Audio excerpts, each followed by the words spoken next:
Teman-teman, saat teduh Perkitab kita pada edisi 11 ini diambil dari kitab Kejadian pasal 4 ayat 1 sampai dengan 16. Mari kita simak pembacaan ayatnya. Kemudian manusia itu bersetubuh dengan Hawa istrinya dan mengandunglah perempuan itu lalu melahirkan Kain. Maka kata perempuan itu, "Aku telah mendapat seorang anak laki-laki dengan pertolongan Tuhan." Selanjutnya dilahirkannya Habel adik Kain, dan Habel menjadi gembala kambing domba, Kain menjadi petani. Setelah beberapa waktu lamanya, maka Kain mempersembahkan sebagian dari hasil tanah itu kepada Tuhan sebagai korban persembahan. Habel juga mempersembahkan korban persembahan dari anak sulung kambing dombanya, yakni lemak-lemaknya, maka Tuhan mengindahkan Habel dan korban persembahannya itu. Tetapi Kain dan korban persembahannya tidak diindahkannya. Lalu hati Kain menjadi sangat panas dan mukanya muram. Firman Tuhan kepada Kain, "Mengapa hatimu panas dan mukamu muram? Apakah mukamu tidak akan berseri jika engkau berbuat baik? Tetapi jika engkau tidak berbuat baik, dosa sudah mengintip di depan pintu. Ia sangat menggoda engkau, tetapi engkau harus berkuasa atasnya." Kata Kain kepada Habel adiknya, "Marilah kita pergi ke padang." Ketika mereka ada di padang, tiba-tiba Kain memukul Habel adiknya itu, lalu membunuh dia. Firman Tuhan kepada Kain, "Di manakah Habel adikmu itu?" Jawabnya, "Aku tidak tahu apakah aku penjaga adikku." Firman-Nya, "Apakah yang telah kau perbuat ini? Darah adikmu itu berteriak-teriak kepadaku dari tanah. Maka sekarang terkutuklah engkau terbuang jauh dari tanah yang mengangakkan mulutnya untuk menerima darah adikmu dari tanganmu. Apabila engkau mengusahakan tanah itu, maka tanah itu tidak akan memberikan hasil sepenuhnya lagi kepadamu. Engkau menjadi seorang pelarian dan pengembara di bumi." Kata Kain kepada Tuhan, "Hukumanku itu lebih besar daripada apa yang dapat kutanggung. Engkau menghalau aku sekarang dari tanah ini dan aku akan bersembunyi dari hadapanmu. Seorang pelarian dan pengembara di bumi, barang siapa yang akan bertemu dengan aku tentulah akan membunuh aku." Firman Tuhan kepadanya, "Sekali-kali tidak. Barang siapa yang membunuh Kain akan dibalaskan kepadanya 7 kali lipat." Kemudian Tuhan menaruh tanda pada Kain supaya ia jangan dibunuh oleh barang siapapun yang bertemu dengan dia. Lalu Kain pergi dari hadapan Tuhan dan ia menetap di Tadah Not di sebelah timur Eden. Mari kita mendengarkan pembahasannya. Teman-teman, dosa mempunyai efek yang mengerikan. Karena Adam dan Hawa jatuh ke dalam dosa, mereka melahirkan anak-anak yang berdosa. Kain adalah orang yang pertama yang lahir dalam dosa. Ada penafsir yang menjelaskan tentang mengapa Adam dan Hawa memberi anaknya yang pertama ini dengan nama Kain. Mereka keliru mengira bahwa anak lelaki mereka yang pertama inilah yang dijanjikan Tuhan sebagai keturunan Hawa yang akan meremukkan kepala ular, tetapi sayangnya Hawa tidak melahirkan Kristus, tetapi seorang pembunuh. Bagaimanakah dosa yang mengerikan ini kemudian menjalar? Kain dan adiknya Habel mempersembahkan korban bagi Tuhan, tetapi korban Habellah yang diterima, korban Kain tidak. Sebagian penafsir meyakini masalahnya bukan pada jenis korbannya. Habel mempersembahkan korban anak sulung dari kambing dombanya, sedangkan Kain mempersembahkan sebagian dari hasil tanah yang diolahnya. Itu adalah persembahan dari hasil pekerjaan mereka. Maka perbedaan persembahan itu adalah wajar. Karena itu, pastilah masalahnya bukan apa yang mereka persembahkan, tetapi hati. Hati Habil benar di mata Tuhan, sedangkan Kain tidak. Tetapi penafsir lain berpendapat, tentu masalahnya memang hati. Tetapi itu nampak dari jenis persembahannya. Pada saat Tuhan memberi pakaian kulit binatang dengan membunuh binatang itu, Allah memberi semacam pengajaran bahwa daun ara tidak cukup untuk menutupi dosa manusia. Penulis surat Ibrani menjelaskan bahwa karena iman, Habil telah mempersembahkan kepada Allah korban yang lebih baik daripada korban Kain.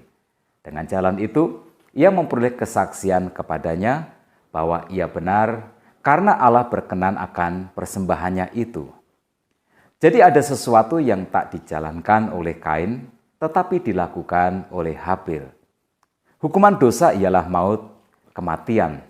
Maka korban persembahan haruslah darah binatang, nyawa binatang itu.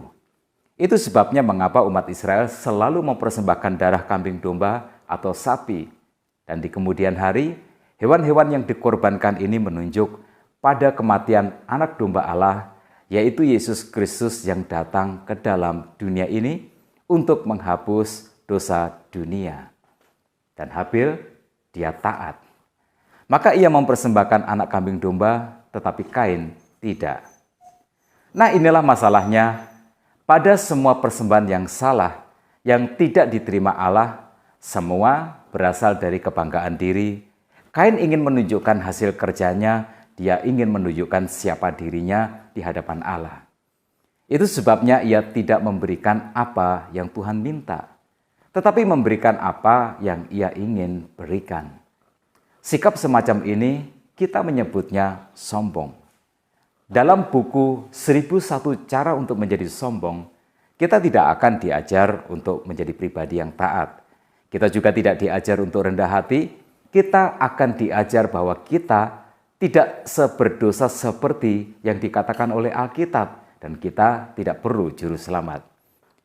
Buku 1001 Cara untuk Menjadi Sombong tidak melarang kita untuk datang kepada Tuhan, tidak melarang kita untuk datang ke gereja, tidak melarang kita untuk beragama. Hanya saja cara yang dilakukan harus sesuai dengan cara kita. Persis seperti lagu Frank Sinatra yang berjudul My Way. Syair penutupnya berkata, I did it my way. Maka Kain mempersembahkan korban menurut caranya sendiri. Bukankah ini juga yang terjadi di zaman kita ini? Hiruk-pikuk agama akhir-akhir ini berakar pada kesombongan. Agama tidak disikapi dengan kerendahan hati, tetapi suka-suka hati. Itu sebabnya mengapa orang-orang yang beragama seperti ini gemar menghakimi dan hobi mencaci maki. Habil jelas tidak lebih baik daripada Kain. Dia sama-sama dilahirkan dalam keadaan berdosa, tetapi apa yang membuat Tuhan menerima persembahan Habil adalah imannya. Imannya lah yang menyebabkan Habil menaati firman Tuhan. Persembahan Habil menggambarkan apa yang di kemudian hari Tuhan Yesus lakukan, mengorbankan nyawanya untuk menebus dosa manusia.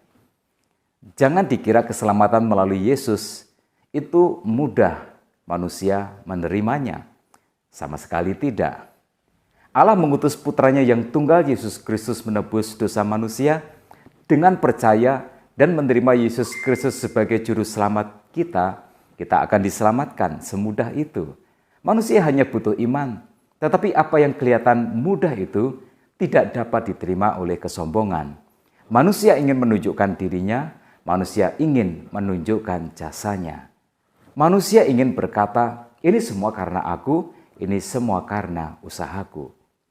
Maka Kain terluka, dia marah. Usaha sendiri yang dia banggakan ditolak. Kain tidak dapat menerima ini semua. Dia marah kepada Tuhan, dan dia juga marah kepada Habil. Ayat yang kelima mengatakan, mukanya muram, hatinya mendidih, jadi dosa berasal dari dalam, bukan dari luar. Dosa berasal dari hati. Tetapi Tuhan sungguh luar biasa menanggapinya. Tuhan bertanya kepada Kain, mengapa hatimu panas dan mukamu muram? Ada pelajaran menarik di sini. Tuhan tidak sedang mencari informasi, tetapi justru Tuhanlah yang sedang memberikan informasi sesuatu yang Kain tidak sadari. Kain, mungkin engkau berpikir engkau bisa menyembunyikan dosamu dari semua orang, tetapi wajahmu tidak dapat. Dosa tidak dapat disembunyikan, wajahmu memancarkan isi hatimu. Jika engkau menolak untuk tunduk kepada firman-Ku, doamu tidak akan didengar dan persembahanmu juga tidak akan diterima. Kamu tidak akan bahagia dan kamu tidak bisa menyembunyikan itu dari wajahmu. Jika kita sampai hari ini belum puas dengan ibadah kita, belum bisa dipuaskan dengan kegerejaan kita atau kekristenan kita, itu sebenarnya adalah sebuah informasi bahwa ada sesuatu yang salah dengan diri kita. Jangan marah kepada Tuhan dan juga jangan menyalahkan orang lain. Tuhan yang Maha Baik kembali mengingatkan Kain. Apakah mukamu tidak akan berseri jika engkau berbuat baik? Tetapi jika engkau tidak berbuat baik, dosa sudah mengintip di depan pintu. Ia sangat menggoda engkau, tetapi engkau harus berkuasa atasnya. Tuhan sedang mendorong Kain.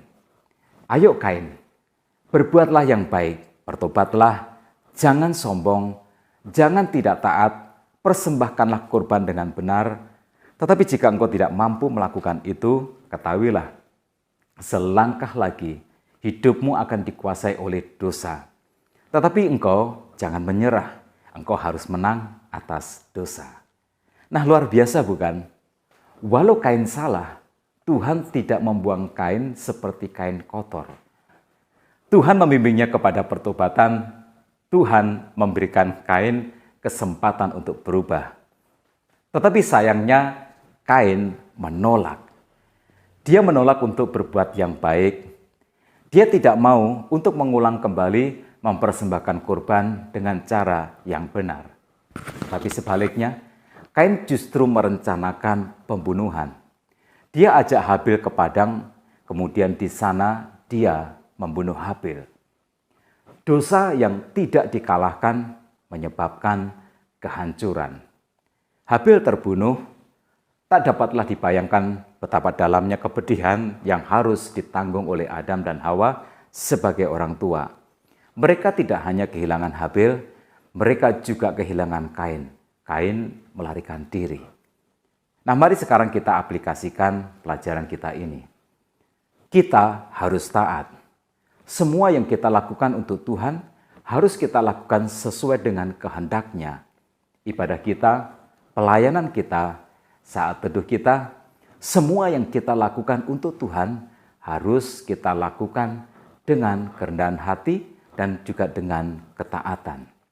Karena itu waspadailah sikap sombong. Kesombongan membuat kita merasa tidak harus untuk taat kepada Tuhan. Kesombongan membuat apapun yang kita lakukan sesuai dengan kehendak hati kita sendiri. Kesombongan sangat berbahaya. Kesombongan adalah saudara kandung dari kejahatan. Kesombongan juga membuat seseorang tidak bisa melihat orang lain sukses. Kesombongan menciptakan rasa iri, menciptakan rasa dengki, dan keinginan untuk mencelakai orang lain. Kesombongan membuat kita merasa bahwa hidup ini tidak adil, Tuhan tidak adil, dan orang lain adalah sebuah gangguan. Kita bersyukur bahwa Tuhan tidak langsung menghukum Kain. Tuhan menegurnya, Tuhan mengingatkannya, Tuhan membimbingnya kepada pertobatan. Mungkin saat teduh pagi ini adalah bagian dari cara Tuhan mengingatkan kita. Maka responilah saat teduh ini dengan baik. Apa yang Tuhan ingin kita ubah, ubahlah.